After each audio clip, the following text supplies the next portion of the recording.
ಧರ್ಮಸ್ಥಳದ ವಿಚಾರವಾಗಿ ನೋಡಿದಿರಿ. RCB 11 ಜನ ಸತ್ತೋದ್ರಲ್ಲ, ಆ ಸಂದರ್ಭದಲ್ಲೂ ಪೊಲೀಸ್ ಫೇಲೂರು. ಧರ್ಮಸ್ಥಳದ ವಿಚಾರದಲ್ಲೂ ಪೊಲೀಸ್ ಫೇಲೂರು. ಮೊನ್ನೆ ಅತ್ಯಾಚಾರ ಆಯಿತು, ಅದರಲ್ಲೂ ಫೇಲೂರು. ಪೊಲೀಸ್ ಇಲಾಖೆ ಒಂದು ಫೇಲ್ಯೂರ್ ಇಲಾಖೆ ಆಗ್ಬಿಟ್ಟೈತಿ. ಈಗ ಪೊಲೀಸ್ ಇಲಾಖೆ ಫೇಲ್ಯೂರ್ ಇಲಾಖೆ ಕರ್ನಾಟಕದಲ್ಲಿ. ಲಂಚ, ಕಾರಣ ಲಂಚ. ಪ್ರತಿಯೊಂದು ಪೋಸ್ಟ್ಗೂ ಕೋಟಿ ಕೋಟಿ ದುಡ್ಡು ಕೊಡ್ಬೇಕು ಇವತ್ತು. ಕೋಟಿ ಕೋಟಿ ಪ್ರತಿಯೊಂದು ಇನ್ಸ್ಪೆಕ್ಟರ್ಗೂ, ಸಬ್ ಇನ್ಸ್ಪೆಕ್ಟರ್ಗೂ, ACPಗಳಿಗೂ, DC ಎಲ್ಲ ದುಡ್ಡು ಕೊಟ್ಟೇ ಬರ್ಬೇಕಿಲ್ಲಿ. ಒಂದ್ ಕಡೆ ಸರ್ಕಾರ ದರೋಡೆ ಮಾಡ್ತಾ ಇದೆ, ಇನ್ನೊಂದ್ ಕಡೆ ದರೋಡೆಕೋರರು ದರೋಡೆ ಮಾಡ್ತಾರೆ. ಅಷ್ಟೇ, ಎರಡು ಏನು ವ್ಯತ್ಯಾಸ ಇಲ್ಲ. ಇಬ್ರು ದರೋಡೆಕೋರ್ರೆ, ಅವರು ದರೋಡೆಕೋರ್ರೆ, ಇವರು ದರೋಡೆಕೋರ್ರೆ. ಇವರು ಸ್ಮಾರ್ಟ್ ಆಗಿ ಮಾಡ್ತಾರೆ, ಅವರು ಹಳ್ಳ ಬಿದ್ದಿರೋ ರಸ್ತೆಯಲ್ಲಿ ದುಡ್ಡು ಕದ್ದು ಎತ್ಕೊಂಡು ಹೋಗ್ತಾರೆ. ಅಷ್ಟೇ ವ್ಯತ್ಯಾಸ ಇದು.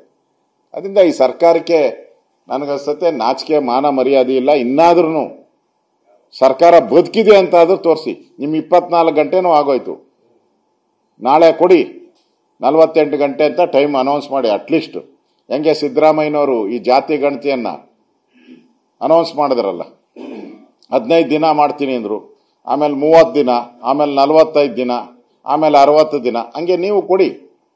24 ಗಂಟೆ ಕೊಟ್ಟಿದ್ರ, ದಯವಿಟ್ಟು ಅದನ್ನ 40 ಗಂಟೆಗೆ ಎಕ್ಸ್ಟೆಂಡ್ ಮಾಡಿ. ಆಗಿಲ್ಲ ಅಂದ್ರೆ 60 ಗಂಟೆ ಇದ್ದೇ ಇದೆ ನಿಮ್ದು ಚಾಳಿ. ಅಂದ್ರೆ ಈ ಸರ್ಕಾರ ನಿಜಕ್ಕೂ ದರೋಡೆಕೋರರಿಗೆ ಸ್ವರ್ಗ ಆಗಿದೆ. ಇದು ಒಂದು ಘಟನೆ ಆಗಿದ್ರೆ ನಾನೇನು ಹೇಳ್ತಾ ಇರಲ್ಲ. ಇದು 3ನೇ ಘಟನೆ ಕರ್ನಾಟಕದಲ್ಲಿ ನಡೀತಾ ಇರೋದು.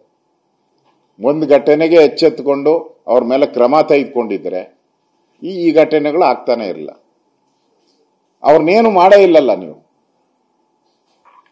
ಅದಕ್ಕೆ ಈಗ ಬೆಂಗಳೂರಿಗೆ ಬಂದು 7 ನಿಮಿಷದಲ್ಲಿ 7 ಕೋಟಿ ಒಡೆಯ ಆಗೋದು ಅವನು. ಇದು ಒಳ್ಳೆ ಸ್ಕೀಮು, ಸರ್ಕಾರದ ಹೊಸ ಸ್ಕೀಮ್ ಅನ್ನ ಬಿಟ್ಟಿದ್ದಾರೆ. ಬೇಗ ಸಾಹುಕಾರರಾಗಿ, ದರೋಡೆ ಮಾಡಿ ಬೇಗ ಸಾಹುಕಾರರಾಗಿ, ಕೋಟ್ಯಾಧಿಪತಿಗಳಾಗಿ. ಜೊತೆಗೆ ಮೊನ್ನೆ ಅಷ್ಟೇ ಸರ್ ಇಲ್ಲಿ ವಿಧಾನಸೌಧ ಎದುರುಗಡೆ ಪಿಕ್ ಪಾಕೆಟ್ ಮಾಡಿದ್ದಾರೆ. ವಿಧಾನಸೌಧ ನೋಡಕ್ ಬಂದವರು. ಸರ್ಕಾರನೇ ಒಂದ್ ರೀತಿ ಪಿಕ್ ಪ್ಯಾಕೆಟ್ ಸರ್ಕಾರ ಆಗ್ಬಿಟ್ಟೈತಿ. ಇದು ಸರ್ಕಾರನೇ ಪಿಕ್ ಪ್ಯಾಕೆಟ್ ಸರ್ಕಾರ. ಇದು ವಿಧಾನಸೌಧದ ಮುಂದೆ ಅವ್ರ ಪಾಪ ಅವರು ಪಿಕ್ ಪ್ಯಾಕೆಟ್ ಮಾಡಕ್ ಶುರು ಮಾಡೋದು. ಇವ್ರೇನ್ ಮಾಡ್ತಾ ಇದಾರೆ, ನಾವು ನಿಮ್ಗಿಂತ ಚೆನ್ನಾಗಿ ಮಾಡ್ತೀರಿ ಅಂತ ಅವರು ಮಾಡ್ತಾ ಇದಾರೆ ಅಷ್ಟೇ. ಎರಡೂ ಹತ್ತತ್ರ ಸಂಬಂಧವರು. ನೀವು ವಿಧಾನಸೌಧ ಒಳಗಡೆ ಮಾಡ್ತೀರಾ, ನಾವು ವಿಧಾನಸೌಧ ಹೊರಗಡೆ ಮಾಡ್ತೀನಿ ಅಂತ ಹೇಳ್ತಾರೆ. ಕೇಳಿದ್ರೆ ನಾವು ಅವ್ರು ಹೇಳ್ತಾ ಇದ್ದಾರೆ. ಆ ತರ ಇವತ್ತು ಪರಿಸ್ಥಿತಿ. 60% ಕಮಿಷನ್ ಇಲ್ಲದೆ ಯಾವ ಇಲಾಖೆಯಲ್ಲೂ ಯಾವ ಕೆಲಸನೂ ಆಗಲ್ಲ. ಎಲ್ಲ ಇಲಾಖೆಯಲ್ಲೂ 60% ಕಂಪಲ್ಸರಿ ಕಮಿಷನ್.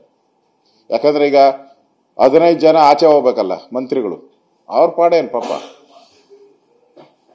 ಇರೋದು 2.5 ವರ್ಷ ಅವಧಿಯಲ್ಲಿ ಅವರು ದುಡ್ಡು ಮಾಡ್ಬೇಕಲ್ಲ. ಅದಕ್ಕೆ ಬೇಗ ಮಾಡ್ತಾ ಇದ್ದಾರೆ ಅಷ್ಟೇ. ಓಕೆ.